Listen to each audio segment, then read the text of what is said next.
कि वो बच्ची कैसी थी, कितनी कोमल दिल की थी।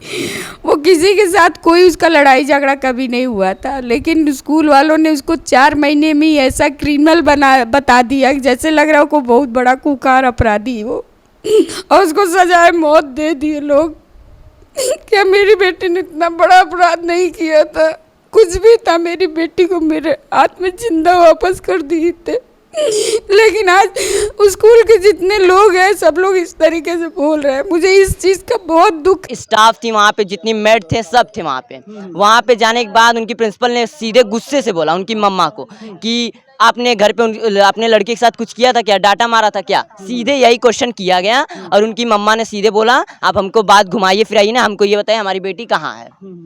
दोस्तों नमस्कार, इस समय हम आजमगढ़ की धरती पर मौजूद हैं। जैसा कि आप सभी लोग जानते हैं, श्रेया तिवारी नाम की बच्ची थी जिसकी जो है विद्यालय में छत से गिरकर जान चली जाती है। तो जैसा कि आप सभी लोग जानते हैं, आज की नई परंपरा नहीं है। बच्चियों को तो कहीं ना कहीं से इस समाज में सदियों से सताया जा रहा है। कहीं सती प्रथा में उन्हें आग में झोंक दिया जाता है, तो कहीं दहेज प्रथा के लिए उन्हें प्रताड़ित किया जाता है, कहीं ऐसे मार दिया जाता है और कहीं दुष्कर्म से उन्हें मार दिया जाता है। मैं बता दूं कि उत्तर प्रदेश में 5000 बच्चियों की जो हर वर्ष जो है सिर्फ दरिंदों के द्वारा मार दिया जाता है। तो यहाँ पर भी आजमगढ़ की धरती से भी एक बच्ची को जो है इस तरीके से स्कूल में क्या हुआ क्या नहीं हुआ, तो जैसा कि आप लोग न्यूज के माध्यम से जानते हैं, कुछ लोगों का कहना है कि विद्यालय में उसकी प्रताड़ना हुई, लेकिन कुछ लोगों का कहना को खुद से गिरी है। लेकिन यहाँ के जो युवा हैं, मैं लोगों से जानना चाहूंगा कि आखिर में इस तरीके की जो घटना हुई है इसके पीछे क्या कारण हो। जो श्रेया तिवारी की जान गई, स्कूल के बारे में क्या जानकारी? मैं तो यही बोलना चाहूँगा कि ये सब बहुत गलत हुआ है। और बाकी उसके बैग से एक छोटी सी मोबाइल निकली है, तो उसकी बहुत बड़ी इशू बनाने की बात नहीं है। छोटी सी मोबाइल है, उसको हम 5 से 10 मिनट में उसके फैमिली को बुला के, पेरेंट्स को बुला के ये सब सॉल्व कर सकते थे। बट इतना लंबा उस मैटर को खींचने के लिए ये बहुत गलत किया गया और उससे टॉर्चर किया गया।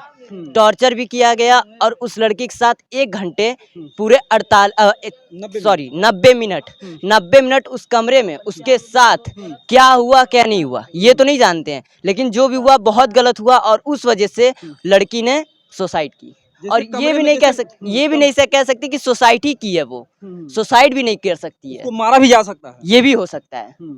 और वो उस स्कूल में सिर्फ पैसे की मांग है। जैसे कल अभी एक लड़का आया था, उसके रिजल्ट में था जो पेनाल्टी थी, पेनाल्टी अगर 7 तारीख का डेट है, 7 तारीख को अगर पैसा नहीं दिया जा रहा था तो उसके अगले दिन 1 दिन का 5 रुपया बढ़ता था, 1 दिन का। ऐसा बिल्कुल गलत है और ऐसा प्राइवेट वहाँ पे ब्याज लिया जाता। जैसे पहले के लोग थे, बड़े लोग गरीबों को अगर पैसा दे देते थे तो गरीब बेचारा मर जाता था, उसका ब्याज खत्म नहीं होता था। जी सर, यही हुआ है। और ऐसा प्राइवेट स्कूल में बिल्कुल नहीं। प्राइवेट स्कूल में ये हुआ है, अगर जब कोई बच्चा गरीब एडमिशन करवा रहा है तो उसका 25% एडमिशन फीस में से लेस करके तब एडमिशन होता है। ये प्राइवेट स्कूल में है ऐसा। और एडमिशन करने से पहले जो शेड्यूल क्या होता है, उसे देने से पहले उस पर ये नहीं लिखा रहता है 9th क्लास में अगर इतनी फीस है, और देखिए 9th क्लास में फीस 1700 उस लड़के की, और सीधे जब वो 10th क्लास में गया तो उसकी 2500 फीस हो गई। अच्छा। सीधे सर, जैसा कि बता रहे हैं कि देवानंद नाम का एक लड़का आया था कल, इसी जो है इसी जो कुंवर उद्यान है यहीं पर आया था। तुम भी थे क्या वहाँ पर? यस सर, मैं भी था यहाँ पे। अच्छा, जैसा कि आपने बताया कि 90 मिनट तक उसको जो है कैमरे में बंद किया गया और गिरने के बाद उसके कपड़े भी फटे थे। हाँ, उसके कपड़े भी फटे थे। उनकी दादी भी बता रही थी कि दौड़ते दौड़ते मतलब उसके पूरे कपड़े फटे थे, पूरा खून सब लगा हुआ था। मतलब वो देखे नहीं लोग। और जब उनकी मम्मी को कॉल आया, उनकी मम्मी ने बोला हम अभी जा रहे हैं अपने बिटिया को छोड़ने स्कूल से लेकर आते हैं फिर जाते हैं। तो जब स्कूल से लेकर आए तो शायद सनबीम के पास ही उनने लड़के को छोड़े और वो स्कूल गई। स्कूल जाने के बाद जब गेट के पास पहुंची तो गेट के पास पहुंचते ही उन्होंने देखा एक एम्बुलेंस खड़ी थी। एम्बुलेंस के जस्ट बगल में एक सफ़ेद कपड़ा पहन के एक लाश भी, मतलब वो बॉडी थी।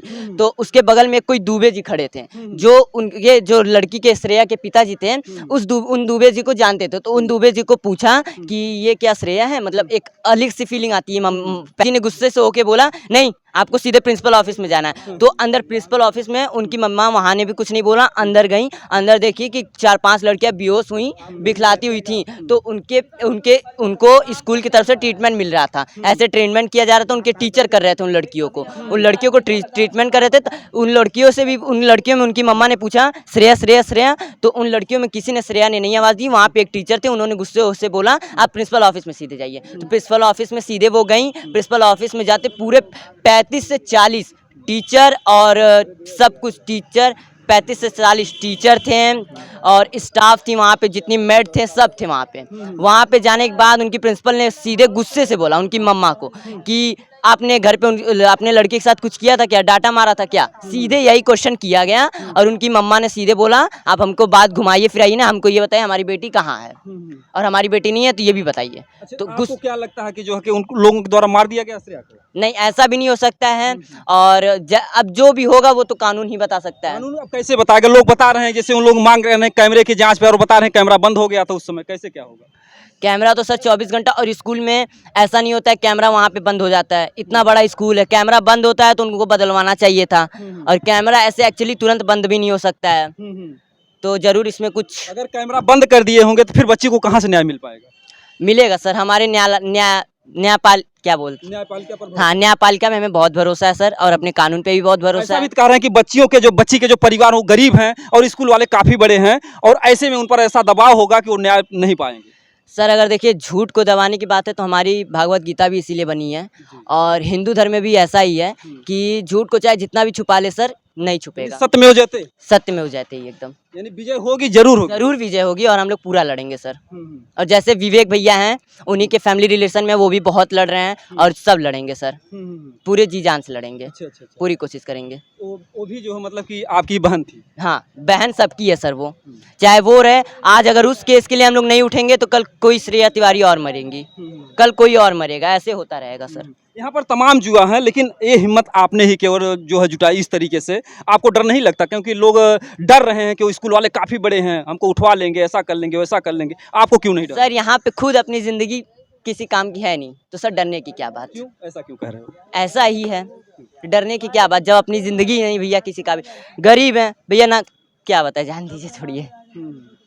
कहीं कहीं से देखिए, जो गरीबों का जो दिल होता है एक अलग ही तरीके का होता है। इनका जो एक अपना दर्द है ये बताते हैं। अब वो जाइए, अलग की ज़िंदगी है, लेकिन फिर किसी अन्य श्रेया के साथ ना हो तो ऐसा जो है आजमगढ़ के जुआ ये लोग क्या कर रहे हैं?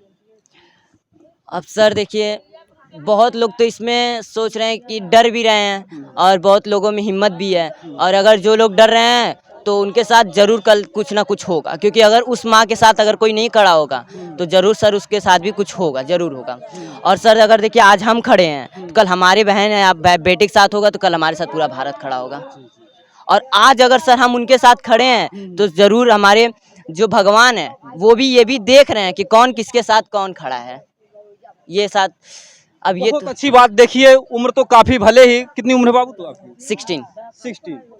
देखिए उम्र भले ही कम हो, लेकिन इनका जो अनुभव है, जो इनका जो मतलब कि एक कहने का तरीका है कि अगर आज हम उस बच्ची के लिए नहीं लड़ेंगे तो कल हमारी भी बहन बेटी के साथ अगर ऐसा होगा तो हमारे भी साथ कोई खड़ा नहीं होगा। और दूसरी बात जो बता रहे हैं कि ईश्वर कम से कम देख रहा है, अगर यहाँ का न्यायालय नहीं हुआ इंसाफ देगा तो कम से कम ऊपर वाला जरूर इंसाफ देगा। जरूर सर।